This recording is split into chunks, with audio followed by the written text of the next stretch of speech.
பகவதி படத்தினுடைய கிளைமேக்ஸ் வந்து நான் வந்து முதல்ல அந்த கதை நான் அப்போ பண்ணுறப்போ அந்த காலகட்டத்தில் கதை பண்ணுறப்போ வந்து கிளைமேக்ஸில் சிஎம் ஆகிறதான் ஒரிஜினல் கதை பண்ணியிருந்தது. நான் அப்சர்வ் பண்ணது அவருடைய பாடி லாங்குவேஜ், அவருடைய ஸ்பீச்சு, மற்றவர்களை எதிர்கொள்ளக்கூடிய முறை, இதிலெல்லாம் வந்து ஒரு நல்ல அனுபவமும் ஒரு முதிர்ச்சியும் எனக்கு தெரிஞ்சிச்சு அதில். ஸோ ஒரு அரசியல் தலைவராக ஆகுவதற்கு தன்னை முழுமையாக தயார்படுத்தி கொண்டு அவர் இறங்கியிருக்காருன்றது இந்த ஃபங்க்ஷனை நான் முழுசாக பார்க்கும்போது தெரிஞ்சுது. என்னங்க எஸ்ஏ சார் இப்படி பண்ணுறாரு அப்படிங்கும்போது நம்ம ஏதாவது விஷயம் சொன்னோம்னா அதெல்லாம் அப்பா கரெக்டாக தான் பண்ணுவாங்க அப்படின்னு அப்போ கூட அவர் வந்து கேட்குறதுன்னா அப்பா விட்டு கொடுத்தது கிடையாது. துப்பாக்கி படம் ரிலீஸ் ஆனதுக்கப்புறம் ஒரு ஃபங்க்ஷனில் அவரை மீட் பண்ணும்போது அவர் நின்றுட்டு இருந்தார். நீ பார்த்து என்னென்னா நடிகன் ஆயிட்டிங்க போல இருக்குது அப்படின்னாரு. அதுதான் அவருடைய அந்த அந்த அந்த அந்த கேள்வி தான் பாராட்டு.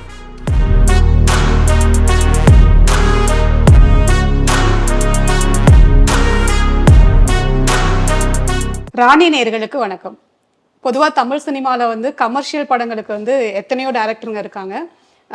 அதில் இன்றைக்கி நாம் சந்திக்க போகிற இயக்குனர் வந்து ஒரு தனித்துவமான நபர் அப்படின்னு கூட சொல்லலாம். ஏன் அப்படின்னா அதாவது 90களோட இறுதி வரைக்கும் வெறும் காதல் நாயகனாக மட்டுமே நடிச்சிட்டு இருந்த விஜய் சாரை வேறொரு பிம்பத்தில் ஒரு மாஸ் ஹீரோவாக முதல் முறையாக திரையில் காட்டின ஒரு பெருமை இவருக்கு இருக்குது. அவர் வேறு யாரும் இல்லை, இயக்குனரும் நடிகருமான ஏ வெங்கடேஷ் அவர்கள் தான். வணக்கம் சார். வணக்கம். ராணி நேயர்கள் சார்பாக இன்னைக்கு உங்களை சந்திச்சது ரொம்ப மகிழ்ச்சி சார். ஆக்சுவலாக எப்போவுமே நாங்கள் வந்து நேர்காணல் ஆரம்பிக்கும் போது உங்களுடைய லைஃப் ஜேர்னிலேருந்து தான் ஸ்டார்ட் பண்ணுவோம். இன்னைக்கு நான் ஃபஸ்ட் டைம் வந்து கொஞ்சம் மாற்றி விஜய் சாரை பற்றி பேசலாம், ஃபஸ்ட்டு உங்கள்கிட்ட ஒரு 4 லைன் பேசிட்டு அதுக்கப்புறம் போகலாம் அப்படின்னு இருக்கோம். சொல்லுங்கள் சார், விஜய் சாருக்கும் உங்களுக்குமான நட்பு எப்படி சார்? ஏன்னா ஃபஸ்ட்டு உங்களோட 2வது படமே அவரை வச்சு தான் நீங்கள் செல்வா படம் டைரக்ட் பண்ணியிருக்கீங்க, அப்புறம் நிலாவை வா எடுத்தீங்க, அப்புறம் பகவதினு ஒரு சூப்பர் ஹிட் படம் கொடுத்தீங்க. ஸோ உங்களுக்கு அவருக்குமான நட்பை பற்றி கொஞ்சம் சொல்லுங்கள் சார். அது வந்து இப்போ விஜய் சார் வச்சு படம் படுத்த அதான் இயக்குன எல்லா இயக்குநர்களுமே அவரோட ஒரு நல்ல ஒரு நட்போட ரேப்போட தான் அவர்கிட்ட மெயின்டைன் பண்ணியிருப்பாங்க. அஃப்கோர்ஸ் இன்றைக்கி அவர் ரொம்ப நல்லவர், அமைதியானவர் அப்படின்லாம் சொன்னோம்னா வழக்கமாக நம்ம ஆட்கள் சொல்கிற மாதிரி சொம்பு அடிக்கிறான், இல்லைன்னா ரொம்ப ஓவர பூ போடுறாம்பாங்க. பட் உண்மையான விஷயம் என்னென்னு கேட்டிங்கன்னா, ஒரு எல்லோருக்கும் இனியவராகவும் ஒரு பண்பாளராக பழகிறதுக்கு இனிய ஆளாக இருக்கிறது வந்து என்ன நாங்கள் படம் பண்ண வரைக்கும், நான் பகவதி பண்ணி முடித்ததுக்கப்புறம் இந்த வரைக்கும் எனக்கு வந்து எங்கேயாவது ஒரு ஃபங்க்ஷனில் அவர் பார்க்கும்போது ஹாய் ஹலோ அதுதான் எனக்கும் அவருக்குமான ஒரு நட்பை தவிர, மற்றபடி இந்த 3 படங்கள் பண்ணுறப்போ எனக்கு வந்து என்னென்னா அதிர்ஷ்டவசமாக அந்த 3 படம் பண்ணும்போது விஜய் சாருடைய ரேஞ்சு 3 ரேஞ்ச். நான் செல்வா பண்ணுறப்போ அவர் வந்து ஒரு வளர்ந்து வர்ற ஹீரோ, அப்புறம் நிலாவை பண்ணுறப்போ அவர் நன்றாக வளர்ந்த ஹீரோ, நான் பகவதி பண்ணுறப்போ அவருக்கு ஒரு நல்ல ஒரு மார்க்கெட் வந்த ஒரு ஹீரோ அவர். அதனால தான் அவ்வளோ பெரிய பட்ஜெட்டில் ஃபஸ்ட்டு ஒரு ஆக்ஷன் ஹீரோவா அவரை மாற்றுறதுக்காக அந்த படம் நான் பண்ணது. அந்த படம் பகவதி பண்ணுறப்போ வந்து என்னுடைய அசிஸ்டன்ஸ் முதற்கொண்டும் ஏன் விஜய் சாரே கூட கொஞ்சம் யோசிச்சிருக்காரு, இது கொஞ்சம் ஹெவியாக இருக்குமோ அப்படின்னு யோசிச்சிருக்காரு. பட் எனக்கு மட்டும் அடித்தளமாக ஒரு கான்ஃபிடென்ட் இருந்துச்சு, இந்த படம் நிச்சயமாக அவருக்கு வந்து ஒரு மாஸ் ஹீரோவை மாற்றுறதுக்கான ஒரு பேஸ் படமாக அமையும் அப்படின்றது. என்னை தவிர அதில் ஒரு கான்ஃபிடென்ட்டாக இருந்தது எஸ்ஏ சந்திரசேகர் சார். அவரும் அதில் ஒரு கான்ஃபிடென்ட், இந்த படம் வந்து விஜய் அவர்களுக்கு வந்து ஒரு பெரிய ஒரு பிளாட்ஃபார்ம் அமைச்சு கொடுக்கும் ஆக்ஷன் ஹீரோவா அப்படின்னு நினச்சி ரொம்ப நம்பிக்கையோட 2 பேருமே அந்த படத்தில் வந்து அந்த கதையை ஓகே பண்ணி அந்த ப்ராஜெக்ட் டிசைன் பண்ணி கொடுத்தது எல்லாமே எஸ்ஏ சந்திரசேகர் சார். அவருக்கு இருந்த அதே கான்ஃபிடென்ட் எனக்கும் இருந்துச்சு. ஸோ அந்த படம் ஆட்டோமேட்டிக்காக விஜய் சாருக்கு ஒரு மாஸ் ஹீரோக்கான பிளாட்ஃபார்ம் அமைச்சு கொடுத்தது. இது அந்த படத்தினுடைய விஷயம் இருந்தால் கூட ஒரு நண்பராக, ஒரு நடிகர் என்கிறது இல்லாமல் ஒரு நண்பராக அந்த 3 படத்துலையும், முதல் படத்தில் நான் ஃபஸ்ட்டு எனக்கு அவரு நான் அறிமுகம், அடுத்த படத்தில் நான் என்ன அடுத்த படம் பண்ணுறோம், இன்னும் நட்பு நெருக்கமாகுது, பகவதியில் நல்லாவே நட்பு நெருக்கமாகிடுச்சு. அந்த படம் முடிஞ்சதுக்கப்புறம் அடுத்தது அவர் மாஸ் ஹீரோவா அப்படியே திருமலை, கில்லி அப்படியே போகுது, அவர் ரேஞ்சு போகுது. அதுலேயும் வந்து கில்லி வரைக்கும் நான் வந்து அவரோட ஃபோன் தொடர்புலாம் இருந்துச்சு, ஃபோன் பண்ணி பேசுறது, அந்த மாதிரி ரொம்ப நல்ல நட்பாகவே இருந்தோம். அப்புறம் கில்லிக்கு அப்புறம் அவர் இன்னும் ஒரு பெரிய மாஸ் ஹீரோவானார். அப்புறம் படிப்படியாக எங்களுடைய தொடர்புகள் வந்து குறைய ஆரம்பிச்சது. இப்போவும் நாங்கள் எங்கேயாவது பார்த்தோம்னா அவரை வந்து ஹாய் சார் எப்படி இருக்கீங்க அப்படின்றத தான் இருக்குது. பட் இப்பவும் அவர் எங்கேயாவது ஃபங்க்ஷனில் பார்க்கும்போது பார்த்து சிரிக்கிறப்போ அந்த பழைய நட்புங்கிறது அந்த சிரிப்பில் தெரியும். ஓகே. ஸோ இளைய தளபதியாக இருந்த வரைக்கும் நீங்கள் சார் கூட வந்து ட்ராவல் பண்ணீங்க. இளைய தளபதியாக இருந்தவர் தளபதியாக மாறினார். இன்னைக்கு வந்து ஒரு அரசியல் கட்சியோடைய தலைவராக மாறி இருக்காரு. அது அந்த அந்த வளர்ச்சியை நீங்கள் எப்படி பார்க்குறீங்க சார்? இல்லை, அது ஒரு அவருக்கான அந்த வயது முதிர்ச்சி, அப்புறம் அனுபவம், இதெல்லாம் வந்து பகவதி வரைக்கும் நான் பார்த்த விஜய் அவர்களுக்கும் இப்போ இருக்கிறவருக்கும் நிறைய அது இருக்குது. இப்போ அவர் வந்து அந்த கொடி அறிமுக விழா நடந்ததப்போ வந்து நான் வந்து அது ஆரம்பித்ததுலேருந்து அந்த ஃபங்க்ஷன் முடிகிற வரைக்கும் நான் லைவாக உட்காந்து பார்த்துக்கிட்டு இருந்தேன்.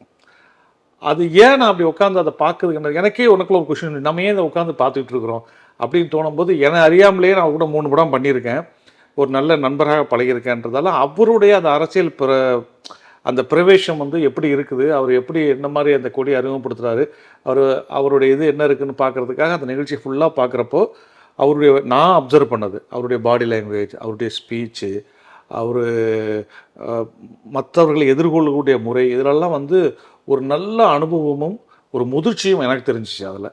ஸோ ஒரு அரசியல் தலைவராக ஆகுவதற்கு தன்னை முழுமையாக தயார்படுத்தி கொண்டு அவர் இறங்கியிருக்காருன்றது இந்த ஃபங்க்ஷனை நான் முழுசாக பார்க்கும்போது தெரிஞ்சது.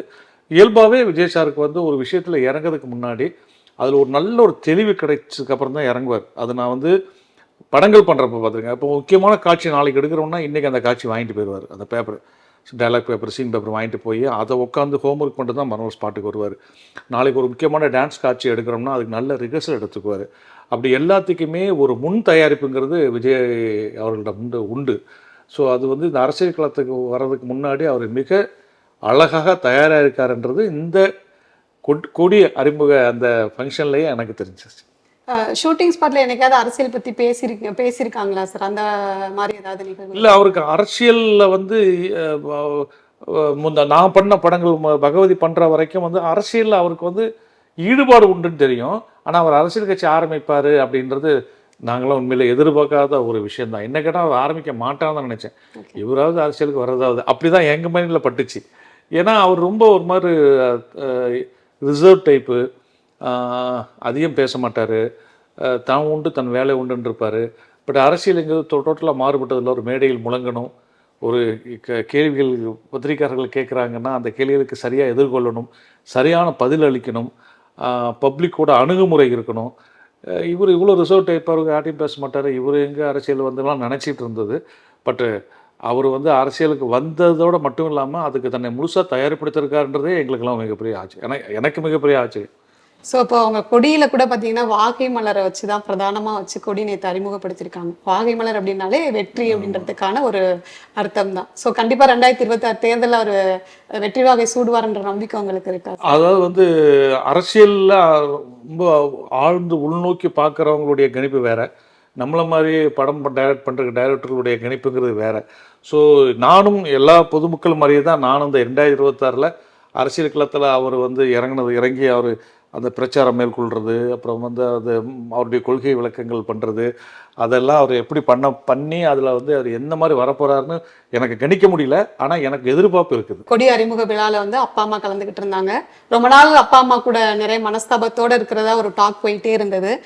இப்போ நேற்று அவங்க எல்லாரும் வந்து அந்த ஃபங்க்ஷனில் கலந்து அதை பார்க்கும்பொழுது ஒரு நண்பராக உங்களுக்கு அது எப்படி ஃபீல் ஆச்சு சார்?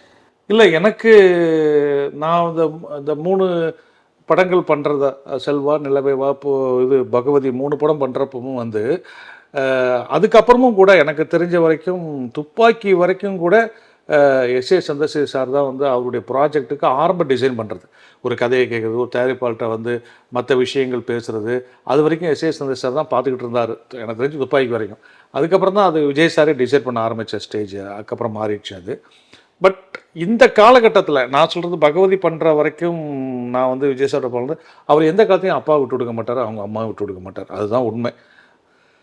அது அவரோட பலனவங்களுக்கு தெரியும்.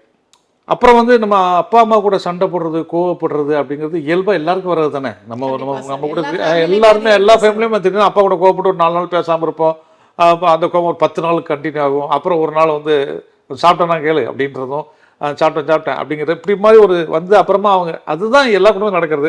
அவர் மிகப்பெரிய ஒரு செலிபிரிட்டியாக இருக்கிறதால அது பூதாகரமாக அது வெளியே செய்யப்படுறதால எனக்கு தெரிஞ்ச வரைக்கும் எனக்கெல்லாம் வந்து எஸ்.ஏ. சந்திரசேகர் வந்து ரொம்ப எல்லாத்துலேயுமே ரொம்ப பர்டிகுலராக, அதாவது வந்து எப்படி சொல்கிறது, ஒரு சிஸ்டமேட்டிக்காக இருக்கணும், பங்க்சுவாலிட்டி இருக்கணும்.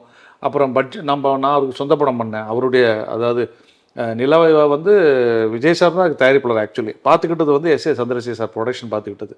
எத்தனை நாள் ஷூட்டிங் முடிப்பீங்க, எவ்வளோ பட்ஜெட் எல்லாம் கரெக்டாக கேட்டு பண்ணணும். ஒரு நாள் கூட ஷூட்டிங் போனாலோ பட்ஜெட் பேஸில் வந்து கூட எக்ஸ்ட்ரா அமௌண்ட் ஆனாலும் அதுக்கு நீங்கள் தான் பொறுப்புன்ற மாதிரி நம்மளை பயமுறுத்தி தான் வச்சிருப்பாரு. ஆனால் வந்துட்டு அவர் சிஸ்டம் இருக்கும்போது நமக்கு சில சமயங்கள் கோவம் வரும்ல, அப்போ கூட இவர் தானே ஹீரோ எங்களுக்கு. ஆனால் என்னங்க எஸ்ஏ சார் இப்படி பண்ணுறாரு அப்படிங்கும்போது நம்ம ஏதாவது விஷயம் சொன்னால் அதெல்லாம் அப்பா கரெக்டாக தான் பண்ணுவாங்க அப்படின்னு அப்போ கூட அவர் வந்து கேட்குங்கன்னா அப்பா விட்டு கொடுத்தது கிடையாது. ஸோ என்ன கூட பொறுத்த வரைக்கும் அந்த அவள் அப்பாவுக்கும் அவங்க அம்மா அவருக்கும் வந்து மனஸ்தாபம், அவர் அப்பா அம்மா கூட பேசுறதுலாம் வரும்போதெல்லாம் கூட எனக்கு வந்து அது ஒரு பெரிய விஷயமாகவே படலை. இப்போ நேற்று ஃபங்க்ஷனில் அது அழகாக காமிச்சிட்டார். அவங்க கூட்டு வச்சு நல்லபடியாக பண்ணி அவங்களுக்கு மேடையில் வந்து அப்பா அம்மா வந்து ரொம்ப சந்தோஷம் சொல்லி அவங்கள்ட்ட பிளெஸ்ஸிங் வாங்கி அது அவர் அரசியல் கட்சி ஆரம்பிக்கட்டாலுமே அவர் அதை செய்யக்கூடிய ஆள் தான். அவர் எப்போவுமே அப்பா அம்மாவுக்கு வந்து ஒரு அதாவது எல்லாருக்கும் இருக்கக்கூடியதானங்க, என்னதான் நமக்குள்ள கருத்து வேற்றுமை சண்டை இருந்தாலும் அப்பா அம்மாங்கிறது எந்த பிள்ளையும் விட்டு கொடுக்காத ஒரு விஷயம். கண்டிப்பாக சார். ஸோ இப்போ நீங்க சார் கூட டிராவல் பண்ண அந்த 3 படங்கள் ஏதாவது மறக்க முடியாத இன்ட்ரெஸ்டிங்கான விஷயங்கள் ஏதாவது இருக்குங்களா? நிறைய சொல்லியிருக்கேன். ஆமாம், நிறைய சொல்லியிருக்கேன். 3 படங்களை செல்வாகட்டும், செல்வாலாம் வந்து கிளைமாஸ் எடுக்கிறப்போ சின்ன சின்ன ரோல்கள்லையும் வந்து நடிச்சிருக்கீங்க, நிலாவே வாழெல்லாம் கூட நடிச்சிருக்கீங்க. ஆமாம், அதில் வந்து என்னென்னா நிலாவே வாழட்டும் செல்வாலே ஒரு சீன் வருவேன். ஆமாம். அப்புறம் பகவதியில் நடிக்கல. இந்த படங்கள் பண்ணும்போது வந்து என்னன்னு கேட்டிங்கன்னா அவர் கூட காம்பினேஷன் வராது. நான் தனியாக சீன் எடுத்திருப்பேன். மேபி ஒரு படம் பார்க்கும்போது நினச்சிருக்கலாம். ஆனால் அப்போல்லாம் எனக்கு அவர் வந்து நடிப்பை பற்றிலாம் எதுவுமே சொன்னது கிடையாது. ஆனால் அங்காடி தெரு ரிலீஸ் ஆனதுக்கு அப்புறமா ஒரு நாள் ஒரு ஃபங்க்ஷனில் அவரை பார்த்தேன். அப்போ அவர் வந்து ஒரு என்ன சொல்கிறது, கில்லி போக்கிரி அதெல்லாம் வந்து அவர் ஒரு பெரிய துப்பாக்கியில் வந்துச்சு. கரெக்டு, துப்பாக்கி அப்புறம் அந்த டயத்தில் அங்காடி தெரு ரிலீஸ் ஆனதுக்கப்புறம் நான் துப்பாக்கியில் தான் அவரை பார்க்குறேன். துப்பாக்கி படம் ரிலீஸ் ஆனதுக்கப்புறம் ஒரு ஃபங்க்ஷனில் அவரை மீட் பண்ணும்போது அவர் நின்றுட்டு இருந்தார். என்னை பார்த்து என்னென்னா நடிகை ஆயிட்டிங்க போல இருக்குது அப்படின்னாரு. அதுதான் அவருடைய அந்த அந்த அந்த அந்த கேள்வி தான் பாராட்டு. அப்போது அது வந்து எனக்கு வந்து அந்த அந்த அவர் கேட்ட அந்த அது எனக்கு இன்னும் மறக்க முடியாத ஒரு அவர் கேட்ட அந்த ஒரு சின்ன சிரிப்போடு அதை கேட்டது ஒரு மிகப்பெரிய பாராட்டாக இருந்தது. இந்த படம் பண்ணுறப்போ எனக்கு ஏற்பட்ட அனுபவங்கள் நிறைய ஏற்பட்டிருக்கு. அதில் எல்லாத்துலேயுமே செல்வாவில் கிளைமாக்ஸில் அவர் பண்ணதை நிறைய இன்டர்வியூவில் சொல்லியிருக்கிறேன், பகவதியில் சொல்லியிருக்கேன். அதில் வந்து குறிப்பாக சொல்கிறா இருந்துச்சுன்னா என்னென்னா, பகவதி படத்தினுடைய கிளைமாக்ஸ் வந்து நான் வந்து முதல்ல அந்த கதை நான் அப்போ பண்ணுறப்போ அந்த காலகட்டத்தில் கதை பண்ணுறப்போ வந்து கிளைமாக்ஸில் ஒரு சிஎம் ஆகிறதான் ஒரிஜினல் கதை பண்ணியிருந்தது. அதுக்கப்புறமா வந்துட்டு அப்போ சார் அவருக்கு இவ்வளோ பெரிய mass punch dialogue, mass scenes, heavy action வச்சு பண்ணுறீங்க, அது எல்லாமே அவருக்கு ஹெவி, இதில் வேறு கிளைமாக்ஸில் சிஎம் ஆகிறத வேறு பண்ணியிருக்கீங்க அப்படின்றப்போ, இல்லைங்க அந்த கதை போக்கு அப்படி தாங்க கொண்டு போகுது, அதனால அந்த கதை அப்படி தான் கிளைமாக்ஸ் வரணும் அப்படின்னு வேண்டியிருந்தேன் அப்படின்னு நான் ரொம்ப நிறைய பேர்ட்ட ஆர்கியூ பண்ணியிருக்கிறேன். ஆனால் என்ன ஆச்சுன்னா, பாபா படம் ரஜினி சார் படம் வந்தப்போ அந்த படம் நான் தேட்டரில் பார்க்குறப்போ அதில் வந்து 7வது மந்திரத்தை யூஸ் பண்ணணும்னு வரும். அவருக்கு 7 மந்திரம் கிடைக்கும். அந்த 7வது மந்திரத்தை அவர் என்னவா யூஸ் பண்ண போகிறாருன்னு படத்துலையும் டிஸ்கஷன் நடக்கும். அப்போ தேட்டரில் வந்து ஆடியன்ஸு அவருடைய ஃபேன்ஸு அத்தனை பேரும் வந்து அவர் வந்து சிஎம் ஆக அந்த மந்திரத்தை யூஸ் பண்ண போகிறாருன்னு தேட்டரில் எதிர்பார்க்குறானுங்க. படத்தில் ஓடிட்டு இருக்க காட்சிகளையும் கிட்டத்தட்ட அதுக்கு ரிலேட்டடாக போயிட்டு இருக்குது. ஆனால் அவர் அதை யூஸ் பண்ண மாட்டார். இங்கே தேட்டரில் ஆடியன்ஸ் அப்செட். இது நான் தேட்டரில் ஆடியன்ஸ் ஷோ வந்து பார்த்துட்டு இருக்கேன். அப்போது படம் பார்த்து முடித்த உடனே எனக்கு மைண்டில் என்ன ஓடிச்சுன்னா, ரஜினி சார் வந்து 7வது மந்திரத்தை வந்து நான் சிஎம் ஆப்புறம் யூஸ் பண்ணி சிஎம் ஆப்புறாப்புல இருக்க கதை அப்படி போகுது. தேட்டர் ஆடியன்ஸ்லாம் அப்படியே சும்மா கம்ப குதிச்சு ஆடியன்ஸ்லாம் அப்படி பப்புளோடு இங்கே நிற்கிறானுங்க அப்படின்னு நினச்சி பார்த்தா அவர் யூஸ் பண்ணல. அப்போ யோசிக்கும்போது ரஜினி சாரே அது வந்து ஹெவின்னு நினைக்கிறாரு. அப்போ நம்ம விஜய் சாருக்கு இதை வைக்க வேண்டாம். இப்போ விஜய் சார் வந்து நம்ம ஒரு ஆக்ஷன் ஹீரோவை மாற்றி விட்டால் போகுதுன்னு சொல்லிட்டு அந்த கிளைமாக்ஸை மாற்றிட்டு போய் அவர்கிட்ட சொல்கிறப்போ உள்ளுக்குள்ள ஒரு சின்ன உதறல் இருக்க தான் செஞ்சது. ஒரு ஹீரோவுக்கு சொன்னப்போ கதை கிளைமாக்ஸை மாற்றுறங்கும்போது ஒரு எதாவது சொல்லக்கூடாதுன்னு, இல்லை சார் இந்த கதையுடைய கிளைமாக்ஸ் வந்து கமர்ஷியலாக மாற்றிடலான் இருக்கேன் சார் அப்படின்றப்போ, எதுக்கு அப்படின்னு கேட்கும்போது இந்த ரீசன் சொன்னேன். இப்போ நான் உங்களுக்கு விளக்கணும் இல்லையா, அந்த ரீசன்லாம் சொல்லி இதனால் சார் ரஜினி சாரே வேண்டாம்னு நினைக்கிறப்போ நம்ம இப்போ தான் முதல்ல ஒரு ஆக்ஷன் ஹீரோவாக மாறுறதுக்கான பிளாட்ஃபார்ம் மாதிரி இந்த படத்தை பண்ணுறேன், இதில் அவ்வளோ ஹெவி வேண்டாம் நான் டிசைட் பண்ணி நிறைய பேர் இந்த கருத்தை சொல்லிகிட்டே இருந்தாங்க. என் மனசில் பட்டுச்சு, அதனால் மாத்திரன்னு. அந்த நிமிஷம் ஒரு இயக்குனராக அவர் எனக்கு அந்த உரிமையை கொடுத்தார். அண்ணா நீங்கள் தான் அந்த படத்துக்கு டைரக்டர், நீங்கள் எப்படி டிசைட் பண்ணுறீங்களோ அப்படி கிளைமாக்ஸ் பண்ணிக்கோங்க அப்படின்னாரு. அந்த ஒரு இயக்குனர்கள் மேலே ஒரு படம் கமிட் ஆனதுக்கப்புறம் அந்த இயக்குனர் மேலே அவர் நம்பிக்கை வச்சு அவர்களோட ஒப்படைப்பது இன்றைய வரைக்கும் விஜய் சார் இருக்கிற ஒரு ஸ்பெஷல் குணம். அதை நான் வந்து பகவதியில் வந்து அதை அப்படி மனப்பூர்வமாக உணர்ந்தது தான். அந்த நேரம் அந்த நிமிஷம் வந்து எனக்கு என்ன கதை சொன்னீங்களோ அதே எடுங்க அப்படின்னா எடுத்து தான் செஞ்சுருப்பேன். ஆனால் அவர் வந்து இல்லை உங்களுக்கு எப்படி சொன்னதோ அதை நீங்கள் பண்ணுங்கன்னு சொன்ன அந்த ஒரு குணம் வந்து அந்த இன்ஸ்டன்ட் எனக்கு மறக்க முடியாது. ஸோ படம் ஹெவியா இருக்குன்னு ஃபீல் பண்ண சார் வந்து படம் ரிலீஸ்க்கு அப்புறம் என்ன சொன்னாரு சார்? ஃபோன் பண்ணி பாராட்டினாரு. ஆமாம், அந்த படம் எடுக்கும் போதெல்லாமே நிறைய இடங்கள் அன்றைக்கி கூட்டு டிஸ்கஸ் பண்ணியிருக்காரு.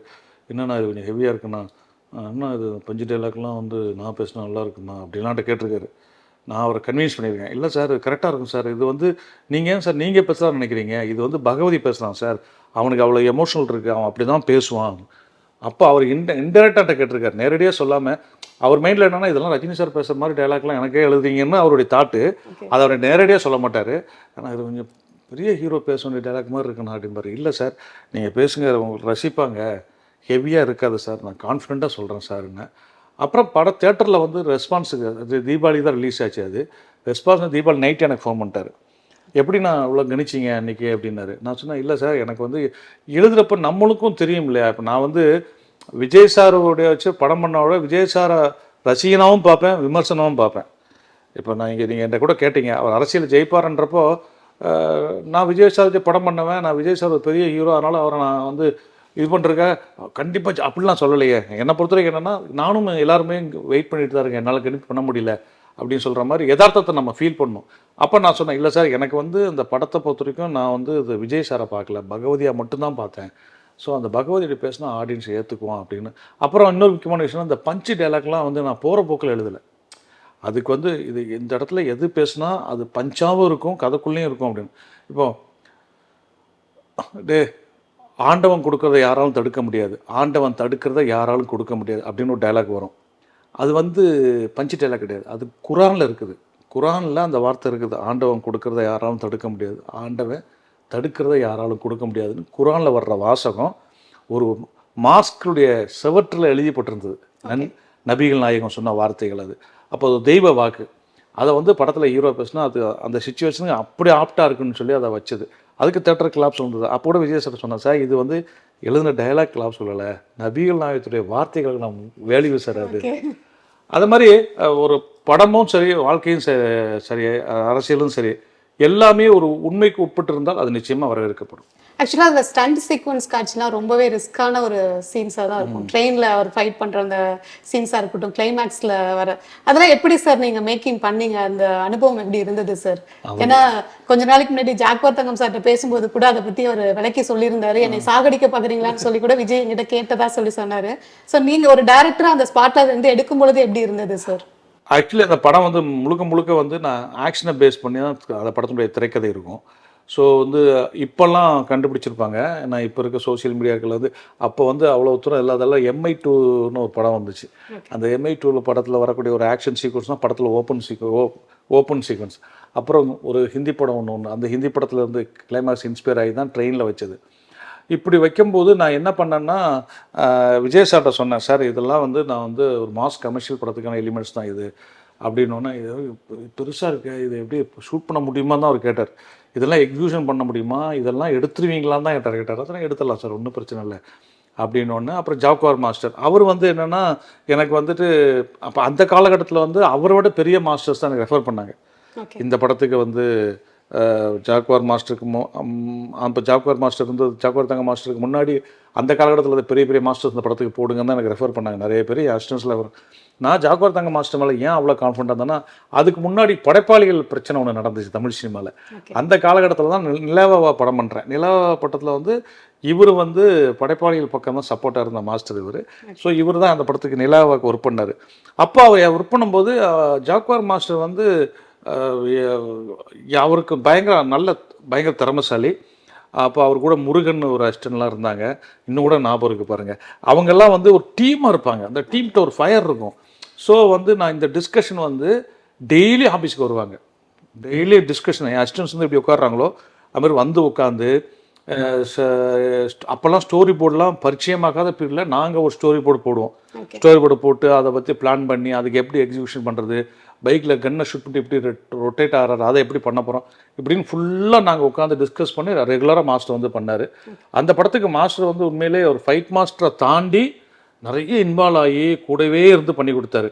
அந்த படத்தில் அவருக்கு வந்து அப்போ அவார்டு கிடைச்சது, தமிழக அரசின் சிறந்த ஸ்டன் மாஸ்டர் விருது கிடைச்சது. அது முழுக்க மிகப்பெரிய உழைப்பு போட்டார்.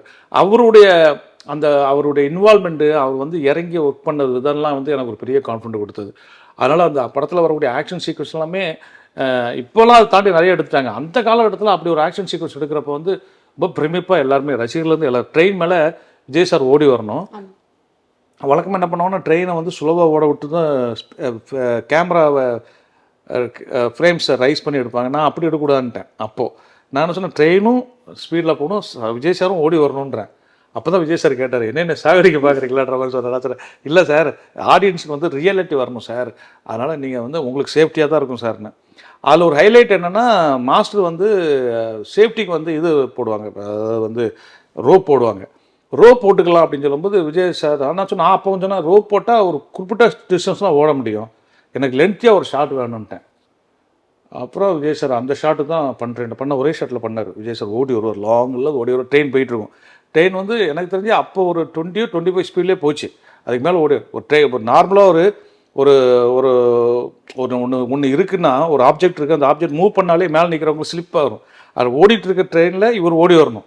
அது ரொம்ப நல்லா பண்ணார். மாஸ்டரும் ரொம்ப ரொம்ப அதாவது ரோப்பு கிடையாது, அவர் ஓடி வராரு, இருந்தாலும் சேஃப்டிலாம் பண்ணியிருந்தார். சைடில் இல்லை ரூசியாக பெட்டை போட்டு ஒரு ரொம்ப அழகான ஒரு ஒரிசால் எடுத்தேன். அது அப்போவே போய் ஒரிசாவில் போய் தான் எடுத்தேன். ஏன்னா இங்கே தமிழ்நாட்டில் அந்த மாதிரி ட்ரெயின் ட்ராக்கில் வந்து வேறு ட்ரெயின் வரக்கூடாது, அப்போ தான் ஃப்ரீயாக எடுக்க முடியும். அதனால் ஒரிசாவில் தான் அது இருக்குதுன்னு சொல்லி போய் ஒரிசாவில் போய் எடுத்து, ஒரிசா பார்டரில் தான் அதை எடுத்தேன். அது ஆக்சுவலாக அந்த படத்தில் வடிவேல் சார் காம்பினேஷனும் விஜய் சாரோட காம்பினேஷன்லாம் நல்லாயிருக்கும். அந்த சீக்வன்ஸ்லாம் எப்படி யோசிச்சு எடுத்தீங்க சார்? இல்லை, நான் அந்த படத்துக்கு வந்துட்டு எனக்கு வந்து நிறைய ஒரு 6 மாதம் காலம் வந்து நான் வந்து ப்ரீ ப்ரொடக்ஷன் ஒர்க் பண்ணேன். படத்தை கமிட் பண்ணிவிட்டு எனக்கு ஒரு 6 மாதம் ஸ்கிரிப்டுக்கு மட்டுமே டைம். ஸோ நான் ஆக்ஷன் சீக்வன்ஸ் தனியாக ஒரு 2 மாதம் ஒதுக்குனேன், காமெடிக்கு 2 மாதம் ஒர்க் பண்ணேன், டைலாக்கு 2 மாதம் ஒதுக்குனேன். அப்படி எல்லாம் பண்ணிகிட்டு இருக்கும்போது இந்த காமெடிக்கு நிறைய பேசணும். நிறைய ஆக்சுவலி நான் பகவதிக்கு பேசின காமெடியில் சில காமெடிகள்லாம் வேறு படத்தில் வச்சுருக்கேன், ஏன்னா இடம் இல்லாதால. அப்போது காமெடி நிறைய உட்காந்து அசிஸ்டன்ஸோடு உட்காந்து பேசி அப்படி அந்த காமெடி பேசும்போதெல்லாம் எல்லாம் விழுந்து சிரித்து அப்புறம் போய் வடிவேலன்ட்டு அதை சொல்லும்போது வடிவேலன்னு அந்த காமெடி இம்ப்ரூவைஸ் பண்ணுவார். அவர் வந்து ஒரு மிகப்பெரிய ஒரு காமெடி நடிகனை தாண்டி ஒரு கிரியேட்டர் அவர் வடிவேலுன்னு. அவர் நிறைய சீன்ஸை கிரியேட் பண்ணுவார். இன்ஃபேக்ட் அந்த படத்தில் வந்துட்டு ஒரு ஃபேமஸான காமெடி உண்டு, அந்த ஒரு டீ சாப்பிடுப்பா அப்படின்னு கூப்பிட்டு ஒரு ஊரே வந்து டீ சாப்பிடும் இல்லையா, அந்த காமெடி வந்து உண்மையிலே ஸ்கிரிப்டில் கிடையாது, அதுக்கு வேற ஒரு காமெடி சீன் எழுதிட்டு தான் போயிருந்தேன். ஸ்பாட்டுக்கு போகும்போது தான் வடிவேல் கேட்டார், இந்த காமெடி நல்லா இருக்குது, இதை விட இன்னும் கொஞ்சம் பெஸ்ட்டாக இருந்தால் நல்லா இருக்குமே அப்படின்னு பேசும்போது ஸ்பாட்டில் உட்காந்து நானும் அவரும் பேச ஆரம்பித்தேன். அப்போ தான் நான் சொன்னேன், நம்ம எங்கள் ஊரில் ஒரு டீ கடை உண்டு, டீ கடையில் நின்றுக்கிட்டு இருப்போம், நாங்களாம் ஃப்ரெண்ட்ஸ்லாம் குடிச்சிட்டு இருப்போம், எங்கள் ஃப்ரெண்டு ஒருத்தர் அப்படி போவான், நாங்கள் சும்மா இல்லாமல் அவனை எப்படி இருக்க வா வா அப்படின்னு கூப்பிடுவோம், வருவான், டீ சாப்பிட அப்படின்னோடனே அவன் இல்லைப்பா வேணாம் நான் கிளம்புறேன், டீ சாப்பிட்டு போடா அப்படி ஒன்று அவன் சரி ஓகேன்னு சொல்லிட்டு சொல்லு அப்படிமா, நாங்கள் இன்னொரு டீ மாஸ்டர் இன்னொரு டீ அப்படின்னு சொல்லுவோம். ஆனால் அந்த இன்னொரு டீ மாஸ்டர் போடுறதுக்குள்ளே வந்தவன் என்ன பண்ணுவான், வடை எடுப்பான், பழத்தை எடுப்பான், பன்னு எடுப்பான். எங்களுக்கு ஐயோ டீ சாப்பிட்றதுனா கூப்பிட்டா இன்னும் பில்லு ஏறிட்டே போகுது, அவன் எல்லாத்தையும் சாப்பிட்டு டீயை குடிச்சு வரமா அப்படின்ட்டு போயிடுவான். அந்த மொத்த பில்லே தேவையில்லாமல் ஒரு டீ இதை வச்சு பண்ணலான்னோன்னா அப்போ நாங்கள் பில்டப் பண்ண ஸ்பாட்டில் பில்டப் பண்ணி அதுக்கப்புறம் எடுத்த காமெடி தான் அந்த காமெடி, இன்னை வரைக்கும் அது பேசப்படுற காமெடி. இப்படி நல்ல ஒரு கிரியேட்டர் கொடுத்து வாங்குறதுல ரொம்ப இலகுவான ஒரு ஆர்டிஸ்ட்னா வடிவேலண்ணன். வடிவேலண்ணன்ட்ட வந்து நம்ம வந்து ஒரு ஈகோ பார்க்காம, நம்ம டைரக்டர் நம்ம எழுதிட்டு வந்திருக்கோம், நம்ம சொன்ன விஷயம் தான் பண்ணணும் இல்லாமல் அண்ணனை இன்வால்வ் உள்ளே கொண்டு வந்துட்டோம்னா காமெடி பிச்சு விட்டு சூப்பராக வரும். அது வந்து எனக்கு பகவதியில் ரொம்ப ஹெல்ப் பண்ணிச்சு. அவர் வந்து இன்னும் அதில் டூயல் ரோல் பண்ணியிருப்பாரு. அந்த சின்ன பகவதி ரோல் வந்து வேற ஒரு ஆர்டிஸ்ட்டை போடலான்ட்டு தான் இருந்தது. அப்புறம் வடிவேல்கிட்ட பேசிட்டு இருக்கும்போது தான் அவர் ஒரு நாள் திடீர்னு ஒரு ஸ்மால் அதையும் நான் பண்ண எப்படி இருக்கோம் எங்கேயே அப்படின்னாரு. அந்த கேரக்டர்னா அப்போ அதுக்கு கெட்டப்பு பாடி லாங்குவேஜ் எல்லாம் வேற மாதிரி பண்ணணும், பல்லில் ஒரு ஓட்டவெல்லாம் போட்டு அப்படின்னு சொல்லி கெட்டப் பிளான் பண்ணிட்டு அப்புறம் அந்த 2 ரோல் அவர் தான் பண்ணியிருப்பாரு. ஸோ இன்னைக்குமே அந்த காமெடிலாம் ஆமாம் ரசிச்சு பார்க்குற காமெடி விஷயம் சார். ஸோ இப்போ வடிவேல் சாரை பற்றி இவ்வளோ விஷயம் சொன்னீங்க. நிறைய பேர் அவரை வந்து ஒரு பாசிட்டிவான வைபோடு தான் சொல்லுவாங்க. ஆனால் இன்னைக்கு அவர் மேலே நிறைய நெகட்டிவான விமர்சனங்களும் வருது இல்லை சார், அதை நீங்கள் எப்படி பார்க்குறீங்க சார்? அது என்னென்னா நான் வந்து என்னை பொறுத்த வரைக்கும் என்னன்னா, காஞ்ச மரம் கல்லடி போடும் நம்ம ஊரில் சொல்கிற மாதிரி இங்கே வந்து 2 விதமான சப்போர்ட் இருக்கும். ஒன்று, ஒருத்தர் வந்து அப்படியே கஷ்டப்பட்டு சினிமாவில் அவர் போராடி வராருன்னா எல்லாருமே அவரை சப்போர்ட் பண்ணுவாங்க. அவங்கள அறியாமலே ஒரு மீடியாவாகட்டும், இல்லை ஃப்ரெண்ட்ஸ் சர்க்கிள் ஆகட்டும், இல்லை கூட இருக்கிறவங்க எல்லாருமே அவர் சப்போர்ட் பண்ணுவாங்க. ஒருத்தர் கொஞ்சம் அப்படி வந்துட்டாருன்னா அதுக்கப்புறம் அவர் பண்ணக்கூடிய சின்ன சின்ன விஷயங்கள்லாம் பெருசாக இன்னும் கொஞ்சம் ஆட்டிடியூட் காமிக்கிறான், இன்னும் பாடி லாங்குவேஜாக மாறிடுச்சு அப்படின்லாம் பேசுவாங்க. ஆக்சுவலாக அவங்களா தான் இருப்பாங்க, இங்கே பார்க்குறவங்களுக்கு அப்படி இருக்கும். இன்னொரு விஷயம் என்னென்னா, நம்ம கூட இருந்துக்கிறவங்க திடீர்னு ஒரு பெரிய இடத்துக்கு போயிட்டாங்கன்னா நம்மளை அறியாமலே அவங்ககிட்ட ஒரு டிஸ்டன்ஸ் வந்துடும். அப்புறம் அந்த டிஸ்டன்ஸ் மெதுவாக ஒரு காழ்ப்புணர்ச்சியாக மாறும். இந்த மாதிரியான விஷயங்கள் தான் எனக்கு தெரியும். ஏன்னா நான் இப்போ சமீபத்தில் கூட வடிவேலன் நான் பார்த்து பேசினேன் வச்சேன். அவராக தான் இருக்கார் என்னை பொறுத்த. இன்னொரு விஷயம் என்ன கேட்டிங்கன்னா, இப்போ நான் சொல்கிறேன் வடிவேலனை வச்சு நான் வந்து இப்போ படம் பண்ணாலும் அவர் கூட உட்காந்து சீன் டிஸ்கஸ் பண்ணுவேன், அவரோட உட்காந்து நான் காமெடி டிஸ்கஸ் பண்ணுவேன். ஏன்னா அவருக்குள்ளே ஒரு நல்ல கிரியேட்டர் இருக்காருன்ற நான் உணர்றேன். அது இவர் என்ன தலையிடுறாரு, இவர் என்ன இந்த சீன் நல்லா இல்லை அதை மாற்றுங்க. அதே வடிவேலன்ட்டேன் அவன் அண்ணன் ஒரு சீன் சொல்லி, அண்ணே இது நல்லா இல்லைண்ணே, இது வந்து இன்னும் பெட்டராக தான் நல்லா இருக்குண்ணே, இன்னும் கொஞ்சம் பெட்டராக யோசிப்போன்னா சரிப்பா யோசிப்போம்பார். அவரும் அந்த அன்னைக்கு நான் சொல்லிட்டேன் வைங்க அப்படின்னு சொல்ல கிடையாது. இங்கே வந்து என்ன சொல்கிறது, இது ஈகோன்னு சொல்லிக்கலாம், இல்லைன்னா வந்து என்னுடைய தனித்துவத்தை நீங்கள் ஏன் கெடுக்குறீங்கன்னு நினைக்கிறதா எடுத்துக்கலாம். இங்கே கொடுத்து வாங்கினாலே பிரச்சனை இருக்காது. வடிவேலனை பொறுத்த வரைக்கும் இப்போ நான் திடீர்னு போயிட்டு நான் சொல்கிறது மட்டும் பண்ணுங்கன்னா எனக்கு அவன் கருத்து விட்டு வரதான் செய்யும். என்ன இவன் பகவதி நம்பர் நல்லா பேசினாப்லையே, அதெல்லாம் நல்லா பண்ணாப்லையே, இப்போ எப்படி பண்ணுறாப்லேன்னு ஒரு ஃபீல் வரும். ஸோ என்னுடைய அனுபவத்தில் பர்சனலாக நான் சொல்கிறேன், என்னுடைய அனுபவத்தில் சினிமா என்பது தனிப்பட்ட ஒருவனுடைய வெற்றி கிடையாது, அது ஒரு கூட்டு முயற்சி. அதனால தான் சினிமாவில் வந்து அவ்வளோ பேர் இருக்கிறாங்க. அப்போ வந்து ஆனால் இப்படி வேணும் இதை வேணும் அப்படின்னு டிசைட் பண்ண வேண்டிய இடத்துல இருக்கிற ஒரு டைரக்டர் கண்டிப்பாக அதில் எது நல்ல விஷயம் இது நல்லா இருக்கு இதை சேர்க்கலாம் அப்படின்னு கொஞ்சம் ப்ராடாக இருந்து திங்க் பண்ணி நம்ம வச்சிட்டோம்னால அது பாதி வெற்றிக்கு அது வந்து ஹெல்ப் பண்ணிடும். அதனால் வடிவேலனை பொறுத்த வரைக்கும் அவருக்கு இப்போ சமீபத்தில் வரக்கூடிய நெகட்டிவ் கமெண்ட்ஸ்லாம் வந்து என்ன கேட்டால் வந்து அவர் வந்து நடிகர் வந்து நடிச்சுட்டு போக வேண்டியதானே அப்படின்னு அப்படி நினைக்கிறவர்களும், இல்லையே நான் எல்லாத்துலேயுமே கான்ட்ரிபியூஷன் கொடுக்க தான் செஞ்சேன், ஏன் போன படத்துடைய வெற்றியில் நீங்கள் அதை ஏற்றுக்கிட்டு இப்போ வெற்றி வந்ததுக்கப்புறம் ஏன் வந்து நீங்கள் இணங்க மாட்டேங்கிங்கன்னு இவர் ஒரு மனசில் வரக்கூடிய எண்ணங்களாக தான் இருக்குமே தவிர, என்னை பொறுத்த வரைக்கும் இன்னைய வரைக்கும் நான் அவர் கூட பேசியிருக்கேன், பழகியிருக்கேன். அவராக தான் இருக்கிறார், மற்றவர்களுக்கெல்லாம் மாறுபட்டுருக்கலாங்கிறது. இதுக்காக நான் நாளைக்கு வடிவேலை வச்சு படம் பண்ண போகிறதும் கிடையாது, வடிவேலுக்கு கதை சொல்லிட்டு அதுக்காக நான் அலைஞ்சிட்டு இருக்கிறது இல்லை. பட் நான் பல வரைக்கும் உண்மையை சொல்லி ஆகணும் இல்லையா. நிறைய பேர் இருந்தாங்க, நிறைய பேரில் நானும் செலக்ட் ஆகிருக்கேன். நெக்ஸ்ட் டே செகண்ட் டே அடுத்த இன்டர்வியூ அதுக்கு வந்து ஐயா பெரிய ஐயா வந்திருந்தாங்க, சிவந்தியாயத்தன் ஐயா தான் இன்டர்வியூவில் வந்து உட்காடுறாங்க. அது வரைக்கும் நான் சிவந்தியாயத்தன் ஐயா பார்த்ததே கிடையாது, ஃபஸ்ட் டைம் நேரில் பார்க்குறேன். பார்த்த உடனே ஐயா 3-4 கொஸ்டின் தான் என்கிட்ட கேட்டாங்க. கேட்டுட்டு உங்களுக்கு எங்கே போஸ்டிங் ஒன்று என்கிட்ட கேட்டாங்க. நான் சொன்னேன் நீங்கள் எங்கேனாலும் போஸ்டிங் கொடுங்க ஐயா, எனக்கு வந்து பத்திரிக்கையில் வந்து சேரணும். எனக்கு என்னென்னா நான் என்னுடைய எழுத்துக்கு தீனி போட்ட ஒரு என்னை வளர்த்து விட்ட ஒரு பத்திரிக்கை கதைகள்லாம் பிரச்சனை பண்ணி அங்கே வேலை பார்த்துட்டு அங்கேருந்து நம்ம வந்து சினிமாவுக்கு ட்ரை பண்ணணும் அப்படிங்கிறது என் ஆசை. இதை இன்டர்வியூலேயே சொல்கிறேன், திருவடி ஐயாட்டையும் சொல்கிறேன், சிவந்தாயத்தன் ஐயாட்டையும் சொல்கிறேன். அவங்க சிரிச்சுக்கிட்டே அப்போ நீங்கள் வந்து வேலை பார்த்துட்டு இங்கேருந்து போயிடுவீங்கன்றீங்க. இல்லையா என்னுடைய ஆசை சினிமா அப்படின்னு. அப்போ சினிமா பத்திரிகை நிருபராக இருக்கிறீங்களா அப்படிலாம் என்ன கேட்டிருக்காங்க.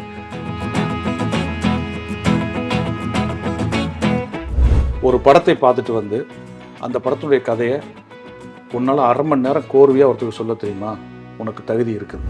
அதேமாதிரி நடிப்புக்கு வந்து பயிற்சி எடுக்கணுமா, உதவி இயக்குனர் செய்கிறதுக்கு பயிற்சி எடுக்கணுமா அப்படின்னு என்ன கேட்டால் தனிப்பட்ட முறையில் நான் சொல்லுவேன் அதுக்கு பயிற்சிலாம் தேவையில்லை. உங்களுக்கு ஆர்வம் இருந்தால் போதும், அதுக்காக நீங்கள் உழைச்சா போதும், ஆட்டோமேட்டிக்காக அதுவே உங்களுக்கு பயிற்சி தான். சரி சொல்லு, மரப்பசு என்ன கதை சொல்லு, டி.ஜி. நாகராஜன் மரப்பசு என்ன கதை சொல்லு அப்படின்னு, அம்மா வந்தால் என்ன கதை சொல்லு இப்படிலாம் கேட்பார். அதெல்லாம் சொல்லி அப்புறம் அவர்கிட்ட ஒரு இன்டர்வியூ பாஸ் ஆகணுன்னு, சரி நீ ஓரளவுக்கு நாலேஜபிளாக தான் இருக்கிற, நான் வந்து சொல்கிறேன் ஆனால் பாரதிட்ட சொல்ல மாட்டேன்ட்டார்.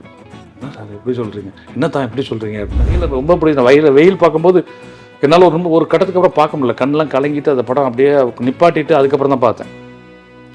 அதுக்கப்புறம் வந்துட்டு 2வது வந்து இது அங்காடி தெரு நடிக்கிறப்பவே எனக்கு பிடிக்கும் அந்த படம். நடிக்கிறப்பவே இந்த படம் ஒரு மேஜிக் பண்ண போதுன்னு அவர்கிட்ட பல முறை சொல்லியிருக்கேன், அவர்கிட்டே சொல்லியிருக்கேன். எனக்கு தெரிஞ்ச வரைக்கும் இன்னைய வரைக்கும் சிம்பு அவர்கள் வந்து என்னுடைய பாயிண்ட் ஆஃப் வியூவில் வந்து அவர் ஒரு குழந்தை மாதிரி தான். ஒரு குழந்தை என்ன பண்ணும், உங்களுக்கு அடம் பிடிக்கும், சண்டை போடும், ஒரு வேலையை கரெக்டாக அந்த குழந்தை கரெக்டாக மூடுக்கு தகுந்த அந்த டீமில் அந்த குழந்தை வேலையை சமத்தாக செய்யும் இல்லையா. அதுமாதிரி என்ன கேட்டால் சிம்பு வந்து ஒரு சமத்து குழந்தை தான்.